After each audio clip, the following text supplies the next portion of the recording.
मेरे प्यारे भाई और बहनों, आप सबको मेरा हार्दिक प्रणाम। पिछले कुछ दिनों से हम गीता पर चर्चा कर रहे हैं। जैसा कि मैंने पहले कहा है, गीता के पहले अध्याय को विषाद योग कहते हैं, दूसरे अध्याय को सांख्य योग कहते हैं, तीसरे अध्याय को कर्म योग कहते हैं, चौथे अध्याय को ज्ञान योग कहते हैं। इन सब पर हम चर्चा कर चुके हैं। अब हम देखते हैं कि गीता के 5वें अध्याय में क्या शिक्षा दी गई है। इस अध्याय को कर्म संन्यास योग कहते हैं। यह हमें त्याग के पथ की शिक्षा देता है। कर्म संन्यास का अर्थ है कर्म का त्याग करना। एक तरफ श्री कृष्ण सही कर्म करने को उत्तम मानते हैं और दूसरी तरफ वे कर्म का त्याग करने की बात करते हैं। इसलिए अर्जुन जानना चाहता है कि इन दोनों में से उत्तम क्या है। अब वह पूछता है क्या उसे योद्धा के कर्म का त्याग कर संन्यास लेना चाहिए या क्षत्रिय धर्म का पालन करके युद्ध करना चाहिए। यहाँ हमें अच्छी तरह समझ लेना चाहिए कि संन्यास का अर्थ है कर्म का त्याग करना और कर्म योग का अर्थ है कर्म करो पर फल की इच्छा मत करो। इस प्रश्न के उत्तर में श्री कृष्ण अर्जुन से कहते हैं कि दोनों ही तुम्हें आत्मबोध के लक्ष्य पर पहुंचा सकते हैं, पर कर्म योग संन्यास से ज़्यादा श्रेष्ठ है। मेरे प्यारे भाई और बहनों, हमें इस बात से क्या समझना है। हम में से जो आध्यात्मिक राह पर चल रहे हैं उनके लिए कर्म योग ही उचित है, क्योंकि निष्काम भाव से कर्म करना, पूरी निष्ठा से अपने कर्तव्य का पालन करना ही अपने अवगुणों से मुक्त होने और मन को पवित्र करने का सबसे आसान मार्ग है। पर एक बार जब हम आत्मबोध की मंजिल पर पहुंच जाते हैं तब हमें पता चलता है कि कर्म करने में और कर्म के त्याग करने में कोई अंतर ही नहीं है। इस तरह कर्मयोग घर की उस सीढ़ी की तरह है जिसके सहारे हम घर की छत पर चढ़ जाते हैं, पर एक बार वहाँ पहुँच गए तो फिर सीढ़ी की ज़रूरत ही नहीं पड़ती। जब तक हमारा मन चंचल है, जब तक हमारा मन इच्छाओं और वासनाओं से भरा है, तब तक कर्म का त्याग करना अर्थहीन है। कर्म, विशेष रूप से निष्काम कर्म, हमारे मन को पवित्र और स्थिर करता है। सच्चा कर्मयोगी निष्काम भाव से कर्म करता है और उसे भगवान को अर्पण कर देता है। ये संसार तुम ही रचाए, लेवत तुम हो सबका भार, कर्म धर्म सब तेरे अर्पण।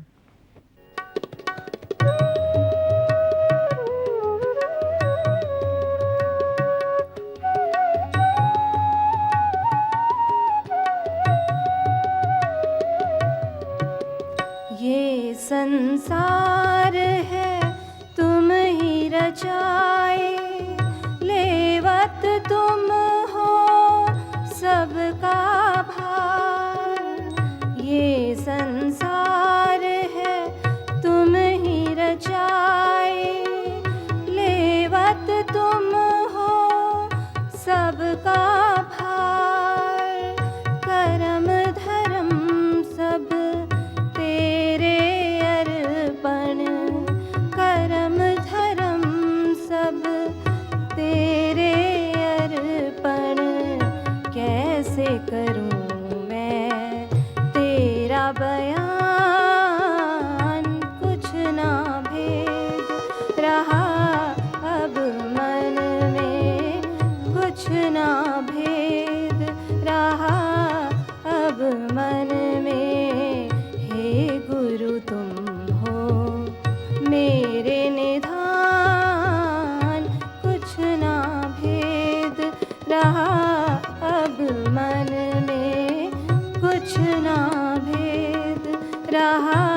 मेरे प्यारे भाई और बहनों, देखिए श्री कृष्ण 5वें अध्याय के 29वें श्लोक में क्या कहते हैं। वे कहते हैं, मुझे समस्त यज्ञों और तपस्याओं का परम भोक्ता, समस्त लोकों तथा देवताओं का परमेश्वर एवं समस्त जीवों का उपकारी जानकर मेरी भावना अमृत से पूर्ण पुरुष भौतिक दुखों से शांति प्राप्त करता है। मेरे प्यारे भाइयों और बहनों, अब हम आते हैं 6ठे अध्याय पर। 6ठे अध्याय को ध्यान योग कहते हैं।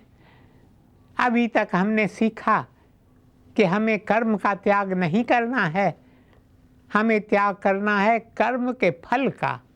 इस प्रकार का कर्म हमारे मन को शुद्ध करता है। अब इस अध्याय में हमें बताया गया है कि हम किस तरह इस शुद्ध मन से ध्यान करके ईश्वर को पा सकते हैं। मेरे प्यारे भाइयों और बहनों, जब हम निस्वार्थ भाव से कर्म करते हैं तब भगवत इच्छा हमारे द्वारा अपना काम करने लगती है। इस अध्याय के 3रे श्लोक में ये शब्द आते हैं, अष्टांग योग के न साधक के लिए कर्म साधन कहलाता है और योग सिद्ध पुरुष के लिए समस्त भौतिक कार्यों का परित्याग ही साधन कहा जाता है। आइए देखें हम सिद्धि कैसे पा सकते हैं। श्री कृष्ण ने इस अध्याय में अर्जुन को ध्यान करने की टेक्निक बताई है। पहली बात, एक शांत पवित्र स्थान चुन लो। दूसरी बात, आसन बहुत ऊंचा नहीं होना चाहिए। तीसरी बात, मन और इंद्रियों को तुच्छ इच्छाओं से मुक्त करो और अपने अंतस की गहराई में जाओ। चौथी बात, स्थिर बैठो। ऐसे बैठो ताकि तुम्हारा सारा शरीर सीधा रहे, सिर तथा गला एक कतार में रहे और सारा ध्यान नाक की नोक पर केंद्रित होना चाहिए। पांचवी बात, दिल में कोई भय न रहे। अपने चंचल मन को स्थिर करके अपने सारे विचार परमात्मा में लीन रहें। ध्यान योग का अर्थ है परमात्मा का ध्यान करना और उनके साथ एक हो जाना। जो ध्यान के पथ पर चलना चाहता है उसे बीच का मार्ग अपनाना चाहिए। उसे हर बात में सम रहना चाहिए। उसे न तो संसार का पूरी तरह त्याग करना चाहिए और ना ही संसार के भोगों में लिप्त होना चाहिए। मेरे प्रियजनों, ऐसा इंसान संसार में रहकर भी संसार से आसक्त नहीं रहता। परमात्मा को पाना ही उसके जीवन का एकमात्र लक्ष्य होता है। इसलिए वह अपनी इच्छाओं का त्याग करता है, वह अपनी इंद्रियों को वश में रखता है, वह भय पर विजय पाता है और अपने मन को आत्मा में टिका कर रखता है। He develops what is called समदृष्टि। मन इंद्रियों को ले तू जीत, ना कोई बैरी ना कोई मीत।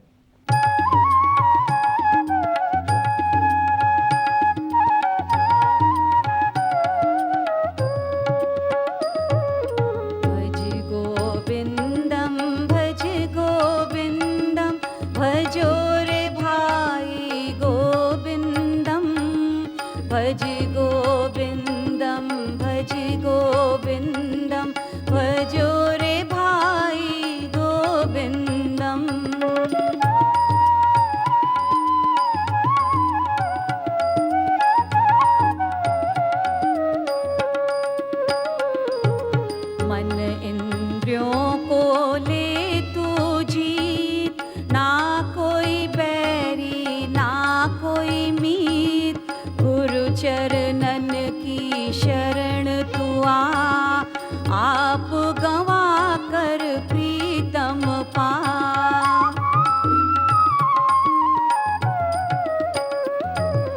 मन इंद्रियों को ले तू जीत, ना कोई बैर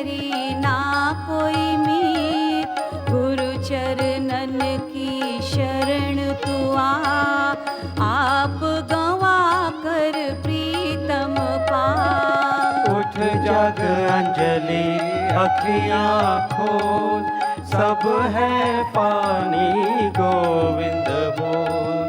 भज गोविंदम भज गोविंदम, भजो रे भाई गोविंदम। भज गोविंदम भज गोविंदम, भजो रे भाई गोविंदम।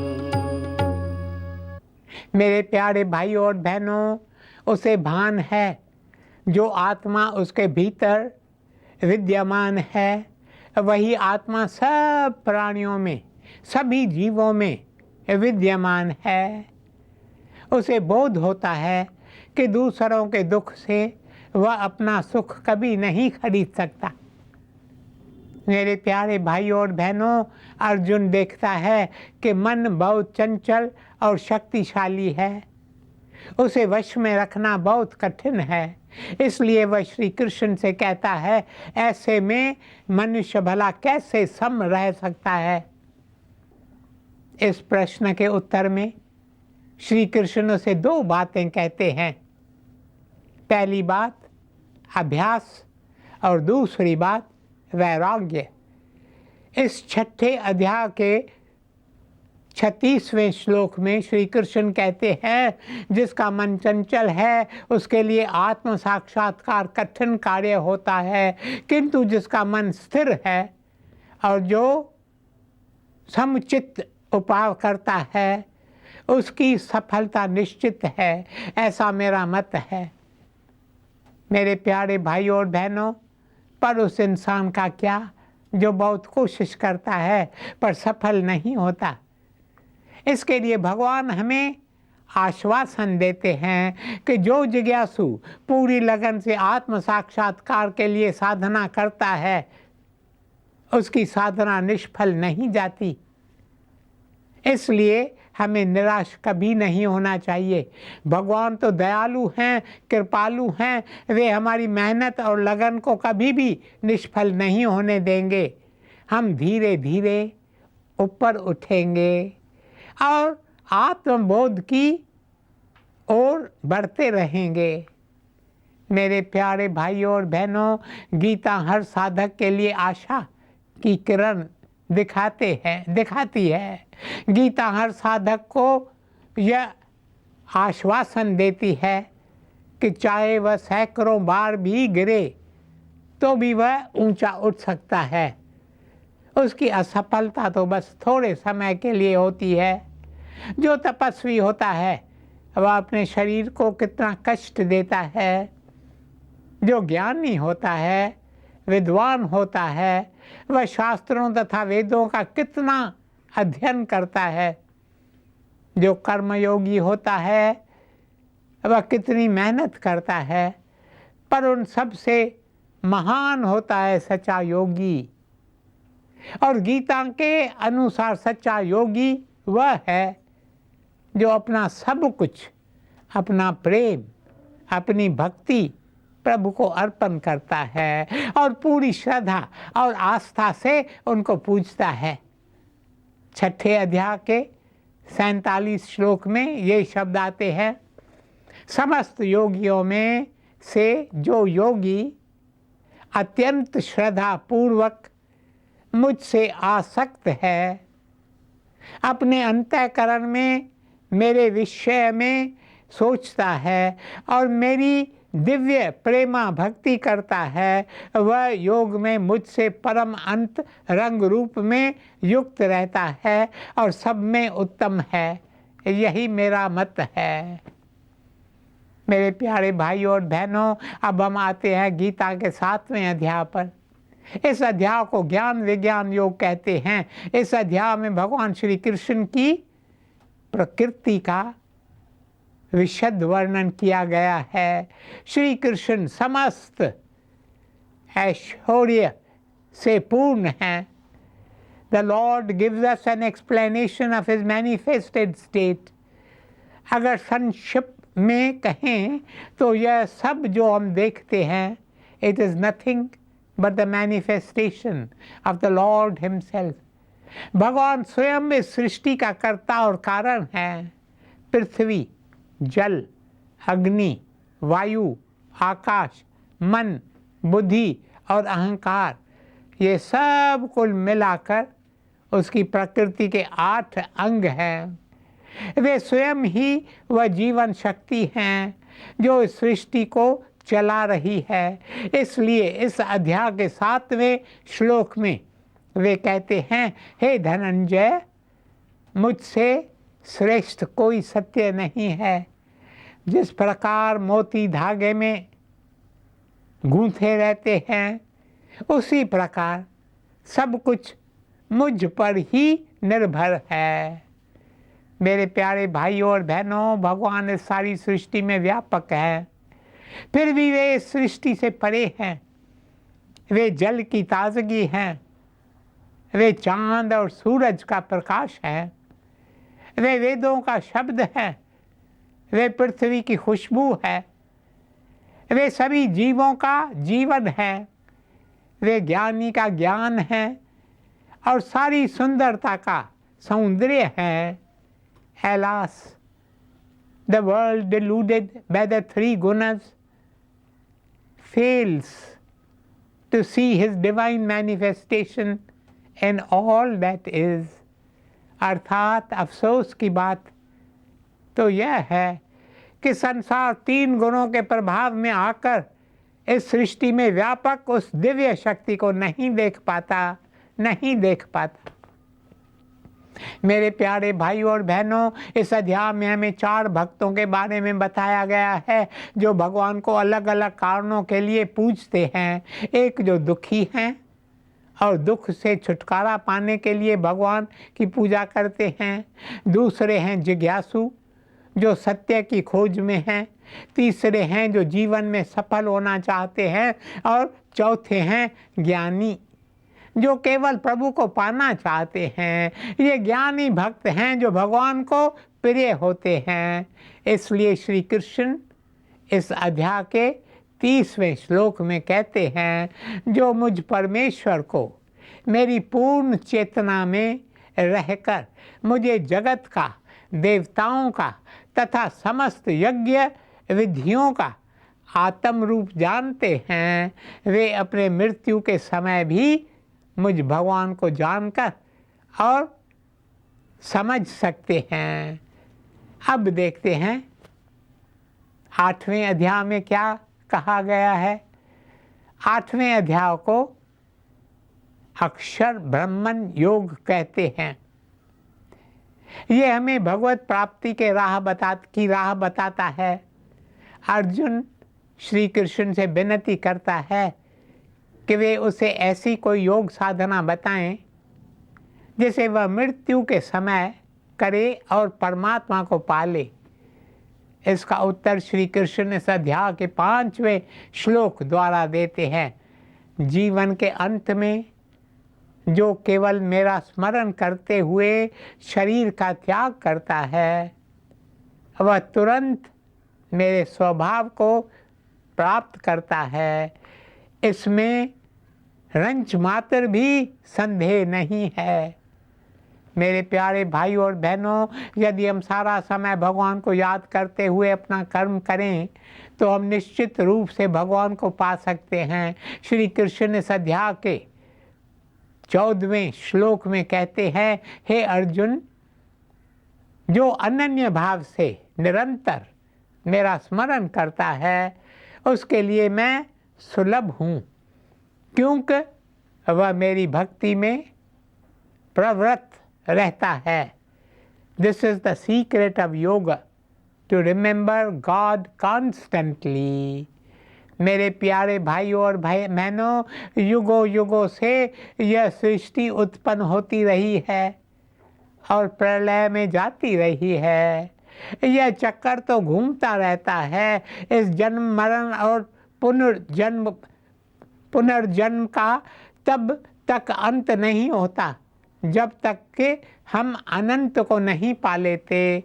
और उस अनंत जो सबसे ऊंचा है, उसे हम केवल प्रेमा भक्ति से ही पा सकते हैं।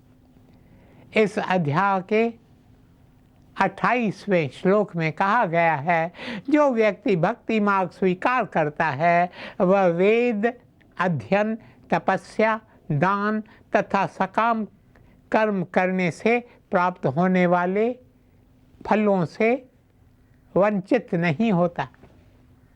वह मात्र भक्ति करके